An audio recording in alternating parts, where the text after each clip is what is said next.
আসসালামু আলাইকুম, কেমন আছেন সবাই? আমি হাসান হাসান তো নিয়ে এসেছি নতুন আর একটি ভিডিও। তো আজকে মূলত আলোচনা করার চেষ্টা করব জেব্রা মাছের ব্রিডিং প্রসেস নিয়ে। তো শুরু করা যাক আজকের এই ভিডিও।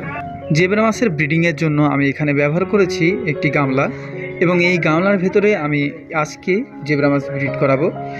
তো এর পাশাপাশি আছে একটি নেট। এই নেটগুলো কাজ করবে উপর থেকে ডিমগুলো দিয়ে দেওয়ার পরে নিচে ডিমগুলো চলে যাবে, এতে করে জেব্রা মাছ তাদের নিজেদের ডিম নিজেরা খেতে পারবে না। আর একটা জিনিস অবশ্যই মাথায় রাখবেন, জেব্রা মাছকে ব্রিডে দেওয়ার পূর্বে আপনারা অবশ্যই জেব্রা মাছগুলোকে ভালোভাবে খাবার দিয়ে নেবেন।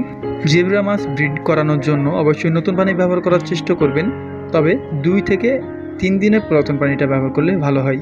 একেবারে সরাসরি পানি তুলে তারপরে ব্রিডে দেবেন এমন ভুলটি করবেন না, এতে করে মাছ মারা যাওয়ার সম্ভাবনা আছে, কারণ সেই সময়টাই অক্সিজেন লেভেলটা পানিতে একেবারেই কম থাকে। তো অবশ্যই 2-1 দিনের পুরাতন পানি ব্যবহার করবেন।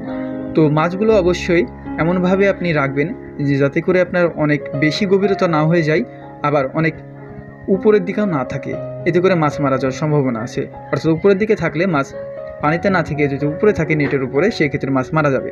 এমনভাবে রাখবেন 2 থেকে 3 ইঞ্চির মতন গভীরতা রাখবেন, এতে করে মাছ স্বাচ্ছন্দ্য মতোভাবে চলাফেরা করতে পারবে।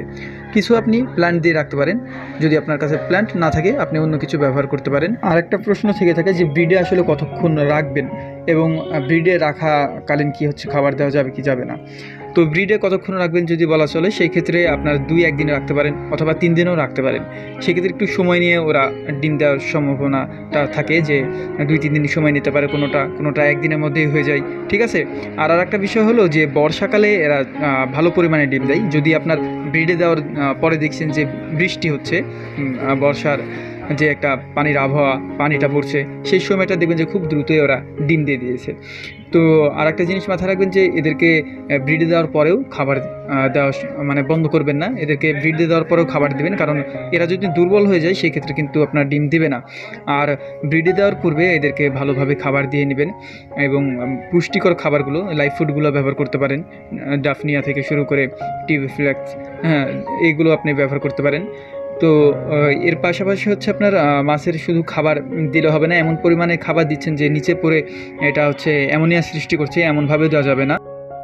খাবার যেটা দিচ্ছেন সেটা হলো খুবই সামান্য পরিমাণে দিতে হবে। এখানে বেশি পরিমাণে দিলে এটা খাবারটা নষ্ট হয়ে নিচে পড়ে যাবে, আর যখনই নিচে পড়ে যাবে তখন হচ্ছে আপনার নিচে এটা খাবারটা জমে অ্যামোনিয়া সৃষ্টি করবে, এবং আপনার যখন বাচ্চাটা ফুটবে তখন এই অ্যামোনিয়ার কারণে, পানিটা দূষিত হওয়ার কারণে মাছের বাচ্চা মারা যাওয়ার সম্ভাবনা থাকবে।